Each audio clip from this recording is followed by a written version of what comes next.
Bonjour, bienvenue dans votre magazine Les gens des Hauts. Aujourd'hui, nous sommes à Gravelines. Gravelines, une ville fortifiée par Vauban, la seule citadelle dont on peut faire entièrement le tour en bateau, car les remparts sont entourés d'eau. Gravelines, une ville fortifiante. Et Gravelines, une ville qui fait crier aussi. Et oui, parce que j'ai crié Gravelines, pour qu'elle revienne. Allez, sommaire. Je vais prendre une pure leçon de basket avec les joueurs du BCM, une humiliation en public. Christian me fera découvrir l'incroyable chantier du Jean-Bart, puis Sylvain nous fera goûter ses poissons fumés à l'ancienne. Avec Pierre et Marie, j'arpenterai les sentiers de la réserve du Platier-Doigt. Nous pénétrerons avec Xavier et Sébastien dans les entrailles de la centrale nucléaire, pour finir en fanfare avec les musiciens de l'harmonie batterie municipale. Au-delà des nombreux attraits touristiques de la ville, l'activité qui a rendu Gravelines célèbre ces dernières années se joue avec un ballon à 5 contre 5 entre deux paniers. Nous sommes devant le Sportica, à ne pas confondre avec Nausicaa. Nausicaa, c'est les poissons comme ça. Toute la journée là. Non, le Sportica, appelé aussi le Chaudron, qui abrite le Palais des Sports de 3000 places, où évolue le BCM, le BCM, la célèbre équipe de basket de Gravelines, depuis plus de 30 ans, au plus haut niveau du championnat. Oh, le mec est long. Pour moi qui rêvais d'intégrer le basket club de Marly-Gaumont, qui n'a jamais existé d'ailleurs, le BCM m'a ouvert ses portes grâce à l'homme qui a consacré sa vie à faire vivre le club, Hervé Bédélem. Première question, qu'est-ce que le BCM ? Tout d'abord, ça veut dire le Basket Club Maritime. Le BCM est né de la fusion de deux clubs, Grand-Fort-Philippe et Gravelines, en 1984. Et très vite, en 88, le club s'est retrouvé en Pro A. Et cette année, on a la chance de fêter nos 30 ans au plus haut niveau français. Donc Pro A, par rapport au football, c'est un peu la Ligue 1, c'est Tout à fait, D1, c'est la Ligue 1. Vous voyez les trophées là, mais il nous manque le trophée de champion de France, on ne l'a pas gagné. Mais c'est une performance d'être au plus haut niveau français. On a gagné la Coupe de France, on a gagné la Leaders Cup, la Semaine des As, mais on court derrière le Graal d'être champion un jour, malgré qu'on a été 2 fois premier. Mais au basket, ça ne suffit pas d'être premier. Il faut gagner les playoffs. Si ça avait été du hand ou du foot, on aurait été 2 fois champion de France.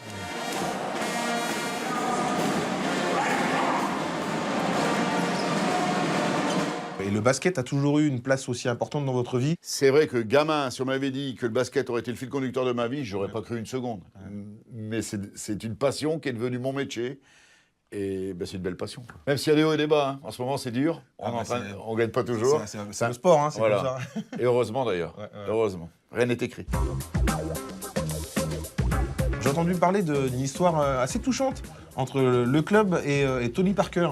Oui, effectivement, je vous dis, on fête nos 30 ans. Et la première année où le BCM est en Pro A, Christian Devos, donc le président actuel, était entraîneur du BCM. Et son assistant n'était autre que Tony Parker père, le père de Tipeee. J'ai écrit à Tony via les mails pour le contacter, pour lui demander s'il voulait nous laisser un message pour fêter ses 30 ans.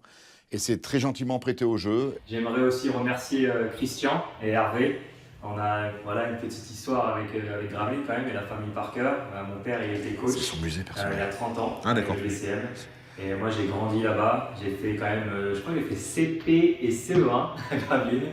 Et donc j'ai fait mes premiers petits paniers. J'étais au Sportica avec mes frères. On jouait toute la journée là-bas. Donc j'avais juste envie de vous passer un petit message, vous féliciter. Bravo, 30 saisons, c'est vraiment fort. À bientôt. Très beau message. Hein. Donc il a un peu joué. Ah ouais, c'est ici. Je l'invente pas, la preuve, il s'en rappelle très bien. Il a quand même en lui la puissance des Hauts-de-France, on peut quand même le... Ah, complètement. Hein, Tony, hein, la puissance des Hauts-de-France, mec. Hein, Tipeee. Un grand club, ce n'est pas seulement une équipe, il y a également les pom-pom girls, mais surtout les supporters. Ancien attendant du club, Jean-Claude fait partie de ces inconditionnels qui n'ont jamais raté un seul match du BCM depuis 30 ans. Le presque contre.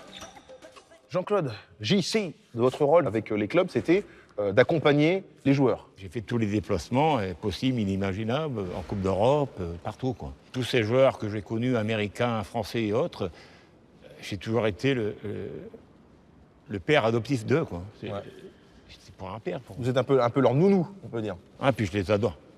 En tout cas, la passion reste intacte. Vous êtes Ah ouais, vraiment c'est sûr, ouais. Vous, c'est la passion du basket. Et je ne dors pas quand ils perdent. Ah ouais, à ce Ils point, ont ouais. perdu contre Monaco, j'ai regardé le match chez moi en retour, Insomnie, quoi. et je me demande pourquoi on a perdu. Je tente. Non, t'as vu ce qu'il a loupé. S'il marque sur moi, c'est là.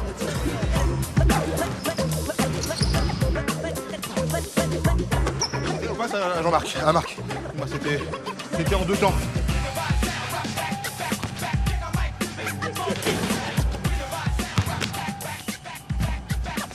Voilà, exactement ce qu'il faut faire.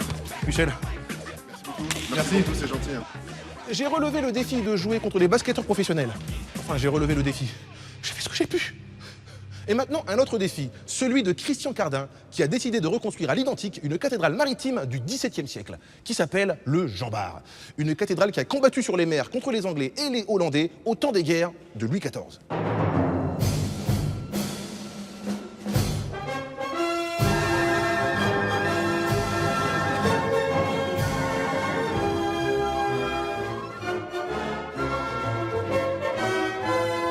Initiée en 1992, la construction du Jean Bart ne sera pas achevée avant au moins 10 ans. J'ai demandé à Christian de me raconter les détails de cette incroyable aventure. Pourquoi vous appelez ça cathédrale ? Parce que, en fait, c'est de par sa dimension. Déjà, un bateau comme ça qui fera 57 mètres de long, avec un mât de 57 mètres de haut, hein, hisser la grand voile sur cette cathédrale. On peut appeler ça une cathédrale. D'ailleurs, il est venu le temps des cathédrales. Mais vous, à la base, vous êtes de où ? Vous êtes du coin ? Moi, je suis arrivé dans le Nord en 92, normalement pour 6 mois en attendant de repartir au Tchad. Voilà. Moi, j'étais ingénieur hydrogéologue, je faisais de la recherche d'eau en Afrique pour les populations. Et j'aurais pu vous croiser d'ailleurs là-bas. Non, moi je suis de Picardie, moi. J'ai des origines Donc, congolaises. moi, le était... Je suis plus picard que congolais.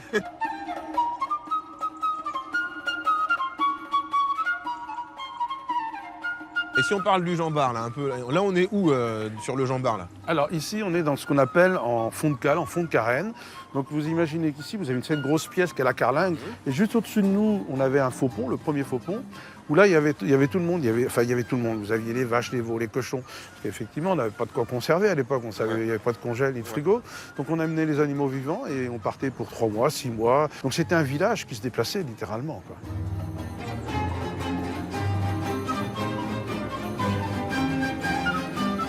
Donc sur le chantier, concrètement, il y a des professionnels, il y a des gens en formation, il y a aussi des bénévoles, des gens qui viennent, des passionnés. On est une équipe de retraités bénévoles, ceux qu'on appelle les Tamalous, vous devinez pourquoi, parce que quand ils se rencontrent le mardi, alors toi, comment ça va Tamalou, qui vont essentiellement, par exemple, animer la forge. En face, on va avoir nos jeunes charpentiers qui sont des employés à plein temps, hein, qui sont des jeunes qualifiés, compagnons, etc., qui vont, eux, avoir la qualification pour construire ça, et auxquels on va aussi faire associer des jeunes en qualification ou en formation. On reproduit un peu ce qui se passait à l'époque dans la transmission du savoir pour la fabrication des vaisseaux, alors. Exactement.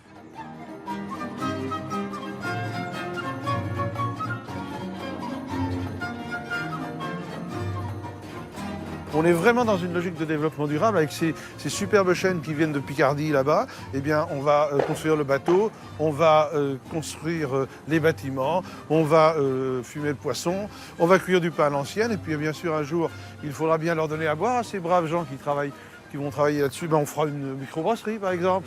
Donc, on est vraiment dans une logique de parc à thème, mais une logique de parc à thème intelligente. C'est-à-dire que c'est pas du décor de cinéma, c'est pas du carton-pâte. Ah, et voilà, la fameuse scierie. Voilà, ben écoute, c'est là où on va fabriquer nos pièces. Hein. Pour avoir une idée, juste cette pièce-là, ce tronçon-là, combien de temps elle a pris pour avoir cette forme Là, à mon avis, c'est 1 mois et demi de travail, parce que c'est presque du chef-d'œuvre. Hein. Il y a des centaines de pièces comme ça. Voilà. Et en plus, ça veut dire que tout ce temps, cette passion, cette énergie que vous investissez, c'est pour construire un bateau qui ne va pas vous appartenir. Non, il ne sera jamais à moi, ce bateau. Il appartient à la postérité, il appartient à la collectivité. Et j'aurais passé plus de la moitié de ma vie à construire un bateau qui ne sera jamais à moi. Mais ce n'est pas ça qui est important. Ce qui est important, c'est ce qu'on va laisser derrière nous, ce qu'on va transmettre. Et je crois que c'est ce qui fait la raison de l'humanité. C'est que je reçois et je transmets. Voilà. Bon, donc c'est là la forge alors, quoi. Voilà, alors. Eh bien, tu vois, Camille, quand on voit un gros bébé comme ça, qu'on a à construire, mais il paraît qu'il y a tout ce qu'il faut chez Casto, mais il n'y a pas des clous comme ça. On a beau chercher, donc on va les fabriquer nous-mêmes. C'est vrai que j'en ai jamais vu dans les magasins actuels. Ça, c'est le clou du spectacle, je peux te dire, celui-ci. Hein. Vache ! Ah ouais, effectivement. Hein. Tu l'avais un marteau, je chanterai le jour, je chanterai la nuit, j'y mettrai tout mon cœur. Clo-Clo, si nous nous entendons, c'est pour toi, dédicace. Écoute, Christian, moi, je vous souhaite vraiment le meilleur avec ce projet. J'ai hâte que le bateau, j'allais dire soit sur pied, mais soit en mer, on peut dire ça comme ça. Merci, Camille. Allez, go, je garde le marteau avec moi. Cap sur le bord de mer et l'embouchure de la Haye, où nous allons visiter une adresse gourmande, bien connue des Gravelinoises et Gravelinois, et même bien au-delà de la côte d'Opale. Même mon oncle au Congo y connaît. Oui, je connais. À Grand-Fort-Philippe, on sait encore fumer le poisson à l'ancienne. Autrefois, la commune comptait près de 15 saurisseries. Mais Sylvain Fercamping est l'un des derniers à maîtriser la technique traditionnelle. Et oui, il fait fumer le poisson à l'ancienne. Alors ne comptez pas sur lui pour vous enfumer. Et sachez qu'on vient de loin pour déguster son saumon, ses flétans et ses filets de hareng. Ça m'a donné faim tout ça.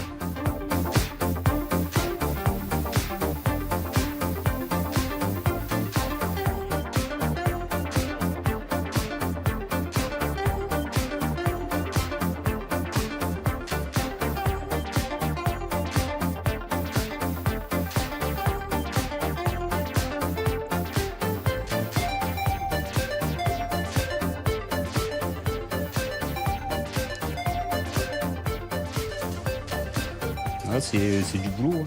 Puis le même poisson, le hareng, il passe 3-4 fois dans notre mare avant d'être fumé. Quand j'étais gamin, je venais voir ici, j'avais à peu près 12 ans. Je suis venu une première fois ici pour voir comment que ça se passait. J'étais avec mon frère et mon cousin. Eux, ils sont pas restés, il n'y a que moi qui est resté. Je venais après l'école, je jetais le sac de l'école, et puis j'étais tout de suite ici, quoi. Mes patrons, c'était Jean Janin et son épouse, Marcel Janin, et eux, ils m'ont repris le métier petit à petit. Après, quand j'ai quitté l'école, je suis venu travailler pour eux jusqu'en 95. Et en 95, bon, ils ont pris leur retraite et moi, j'ai repris l'affaire.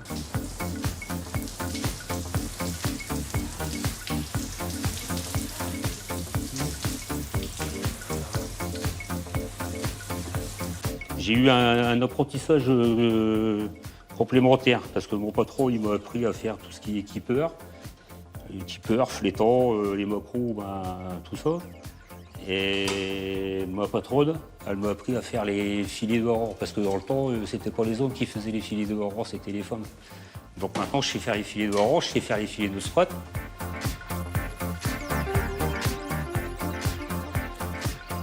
On va faire un feu de bois au milieu pour le faire sécher. Et devant, on va mettre des copeaux et de la sciure pour faire le fumée. Nous, on est obligé de descendre toutes les heures. Vérifier le feu de bois. S'il va trop fort, on enlève une bûche. S'il va pas assez fort, on remet une bûche. Ça marche avec le temps qu'il fait dehors aussi. J'abaisse la bâche. Ça permet à la fumée qui est là d'aller vers le feu de bois. Ça va chauffer la fumée et ça va accrocher sur le poisson qui est au-dessus. On le rentre vers les 3-4 heures de l'après-midi. Le lendemain matin, vers les 9-10 heures. Ce poisson-là, fumé en fumoir traditionnel, il faut compter 24 heures pour le faire fumer. En fumoir électrique, en 7-8 heures maximum, c'est fait. Mais c'est pas pareil, c'est le goût, et le goût n'est pas pareil. Moi, j'aime mieux qu'on se soit fumé comme ça. C'est meilleur. Enfin, je dis pas que c'est pas bien, hein. Sinon je vais me mettre à dos les collègues de Boulogne. Il faut en avoir l'utilité aussi.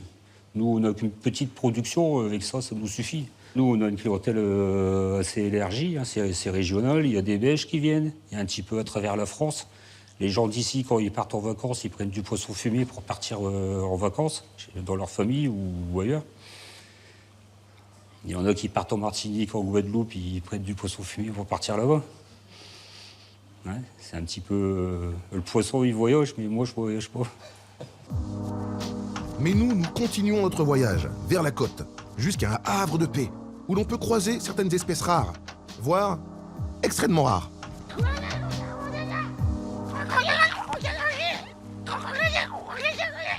Bonjour, je suis le Camini, je suis un oiseau en voie de disparition. Qu'on m'a dit de venir ici, je me suis pas trompé d'endroit. Absolument pas, bienvenue. Écoutez, merci. Hein. Je suis le dernier Camini de l'espèce et je suis vraiment ravi de vous rencontrer. Donc Pierre et Marie. Hein. Donc alors là, on est où précisément alors? Alors on est ici en fait sur la commune de Ouaplage, sur la réserve naturelle nationale du Plattiédois. Et donc dans toute cette réserve, on trouve de la faune, de la flore, des espèces. Voilà. On va découvrir un certain nombre d'espèces. Alors on va voir par exemple un peu de sarcelles d'hiver, on va voir forcément les espèces végétales comme l'argousier qui pousse sur les dunes. On a un petit truc pour toi. Voilà, on a un petit truc pour toi en fait. Ça, c'est vrai? Voilà, il faut bien regarder à quoi ça ressemble parce qu'on va te le faire chercher juste ici. Sur la plage de l'Abricotier. Vous allez me faire chercher l'Aubion pédonculé, c'est ça? L'Aubion pédonculé. Bon, bah, ça marche. À ce moment-là, je vous suis. Hein. Allez, on est Allez. parti.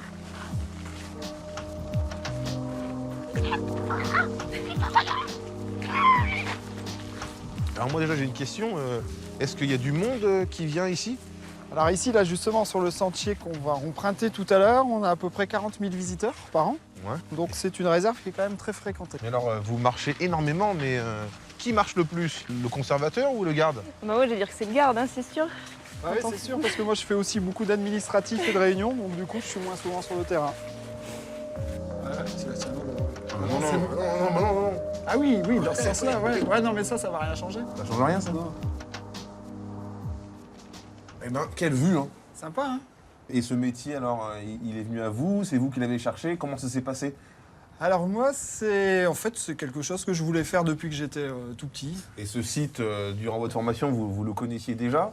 Alors, de réputation, forcément, parce que c'est quand même un site majeur pour les oiseaux d'eau.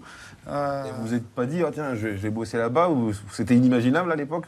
Ça, c'était quand même assez inimaginable, hein, parce qu'on est très peu quand même à faire ce métier. Et de me dire qu'un jour, voilà, j'arriverai ici, sur ce site-là, pour pouvoir le gérer, c'était rêvé, c'était un rêve, ça c'est sûr, mais c'était inimaginable. C'est vrai que c'est merveilleux. Moi-même, je suis émerveillé par le paysage. On n'a rien à envier à la Patagonie, hein. Non, rien. C'est vrai que quand on est sur le parking là en bas et qu'on commence à arriver ici sur le petit sentier, on s'imagine pas du tout justement voir ce pôle d'air. Là, c'est pareil, il faut s'imaginer qu'il y a quelques décennies, la mer venait jusque-là. Donc en fait, là, c'est une avancée de la Terre sur la mer.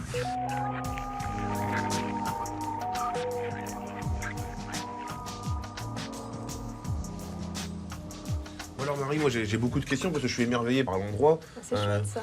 Comment elle fonctionne votre journée en tant que garde? On fait vraiment des choses différentes tout le temps. Moi, c'est pour ça que j'adore ce métier. Ça a pas mal de cheptels à gérer. Donc, tu vois, il y a des vaches là, on a des poneys, on a des moutons. Je capture les oiseaux, je les attrape, je détermine l'espèce, le sexe, l'âge, je leur pose une bague en métal, ça devient leur carte d'identité. Et puis après, ils repartent et puis ça nous donne des données sur la migration, les temps de séjour. C'est vraiment des bonnes bases scientifiques, en fait, un boulot scientifique.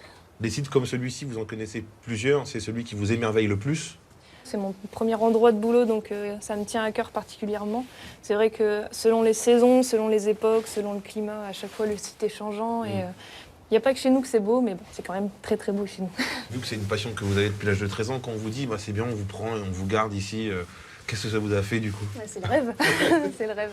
Je fais un métier de rêve, je m'en rends compte. Et puis j'ai eu la chance d'arriver à un moment où ils ont cherché à embaucher un petit peu de filles aussi, parce que c'est pas encore la parité, hein. On est une centaine de gardes sur le Pas-de-Calais et on n'est que 2 filles gardes en fait. Vous n'êtes que 2 filles? Ouais. Les filles?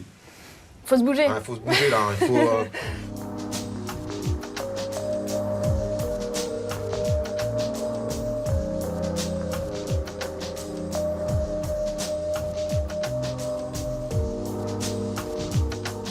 Tous les deux, vous étiez passionnés depuis votre jeunesse d'environnement. Donc là, on est dans votre bureau finalement. Vous avez réussi, non? Il est pas mal notre bureau. Pas mal quand même. Il est pas mal. Super bureau, hein. Bon, à part pour avoir un café. Un café! C'est une Là, ça galère fait un quand peu même. loin. Alors là, j'ai un petit défi, si j'ai bien compris. Je dois trouver l'obium Pédonculé. Et qu'est-ce que c'est l'obium pédonculé? Alors c'est une toute petite plante qui pousse vraiment dans ces milieux où ils sont encore recouverts régulièrement du coup par la mer et c'est la rareté du site. C'est la plante la plus rare sur le site. La plus rare sur le site, la plus intéressante, la plus patrimoniale également du coup pour le site et pour laquelle on a une véritable responsabilité ici.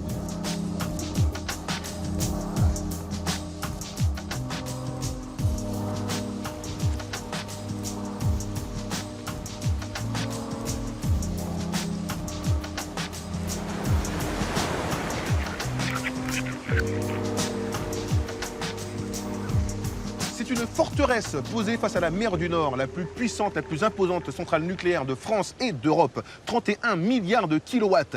Kilowatts, ça me rappelle les cours de physique en 6e qu'on fallait convertir en joules, kilojoules, en ampères, milliampères, florampères, en ampères, en newton, tonne, Elton John. Bref, 31 milliards de kilowatts qui couvrent les besoins de 4 millions d'habitants.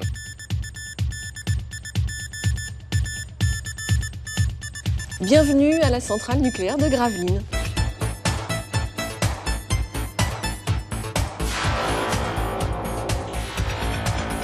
Je suis du Nord, je suis née du côté de Valenciennes. J'ai toujours vécu dans le Nord, mais j'ai travaillé pendant plus de 15 ans à Dunkerque. Donc en fait, je connais très bien le territoire, je connais très bien le littoral, un peu moins le nucléaire finalement. Donc j'ai beaucoup à apprendre moi aussi de cette centrale nucléaire.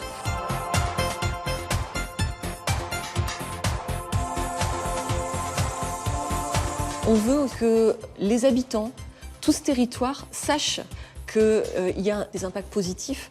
Le premier impact, c'est déjà qu'on permet à chacun de chauffer son lait le matin, parce que la centrale de production d'énergie de Gravelines, elle assure 100% de la production d'électricité dans le Nord et le Pas-de-Calais et 70% de la production d'électricité dans les Hauts-de-France. C'est un atout pour un territoire d'avoir une centrale parce qu'on peut former, on est partenaire aussi de beaucoup d'écoles et d'universités. Donc on accueille des gens, ces jeunes ils sont formés chez nous et après ils vont rester, on espère qu'ils vont rester vivre à Dunkerque et à Calais parce qu'ils trouveront du boulot soit chez nous, soit chez les entreprises avec lesquelles on travaille.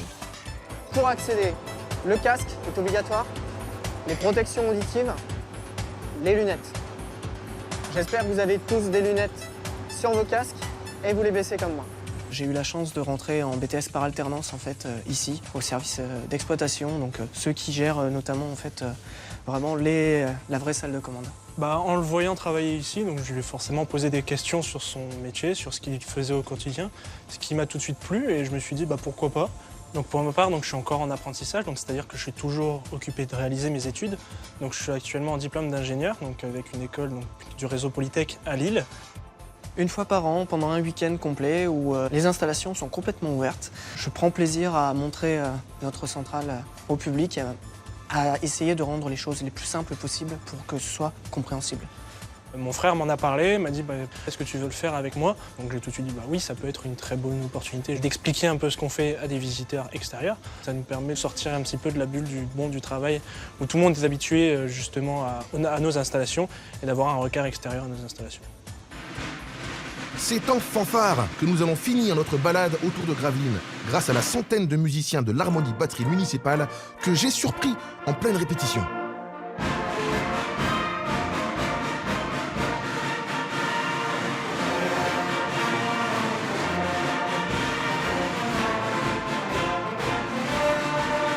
Monsieur Duchâteau, moi j'ai fait l'erreur tout à l'heure en arrivant. Alors quelle est la différence entre l'harmonie batterie municipale et une fanfare classique, on va dire? Une harmonie, une batterie fanfare municipale comprend une harmonie d'instruments avant, des tambours et des clairons. Qu'une harmonie normale n'a pas de batterie, de tambours et de clairons. D'accord, ok, d'accord. Et donc vous êtes le président de l'association? C'est ça. Alors comment ça s'est passé, cette rencontre avec la musique, cette passion pour la musique? C'était tout jeune ou c'est venu plus tard? J'ai commencé la musique à 8 ans. J'adore la musique et puis j'adore m'occuper de tous ces gens, de tous ces musiciens amateurs. Tous les membres de l'harmonie sont bénévoles amateurs. Donc c'est des passionnés, c'est des gens qui viennent avec leur cœur, c'est une véritable passion pour tout le monde. C'est une passion pour tout le monde. Donc, parmi les élèves, on peut se rendre compte, il y a tous les âges en fait. Il y a tous les âges et tous les instruments.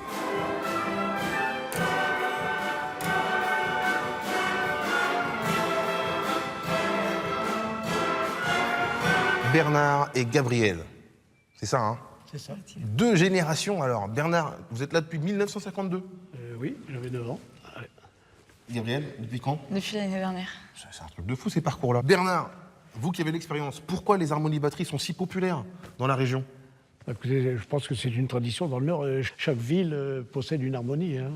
Gabriel, est-ce que tu confirmes tu confirmes les propos de Bernard sur les rencontres, les patelins et leurs harmonies? Ah oui, totalement. C'est normal, quoi. C'est ce que les nordistes, c'est des bons instrumentistes. C'est vrai aussi, on a ça dans le sang, on est bon.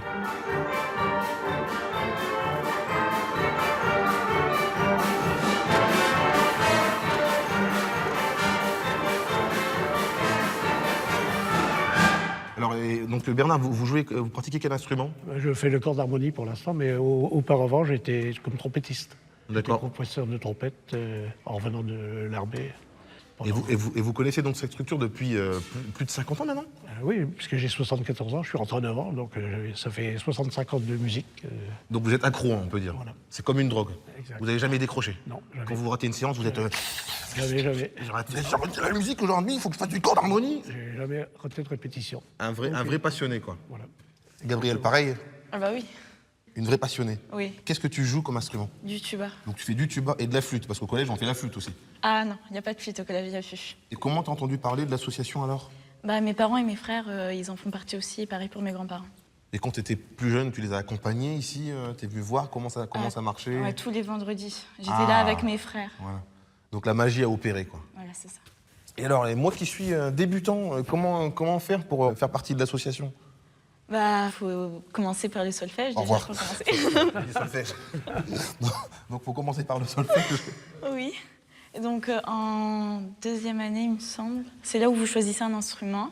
Et quand vous avez le niveau, vous rentrez dans l'harmonie. Et bien voilà, c'est déjà fini. Vous pouvez revoir l'émission sur france3.fr et continuer de suivre nos aventures sur les réseaux sociaux, Facebook, Twitter, Instagram et tout le bazar. Moi, je vous dis rendez-vous à la semaine prochaine. Les gens des hauts, à bientôt. 1, 2...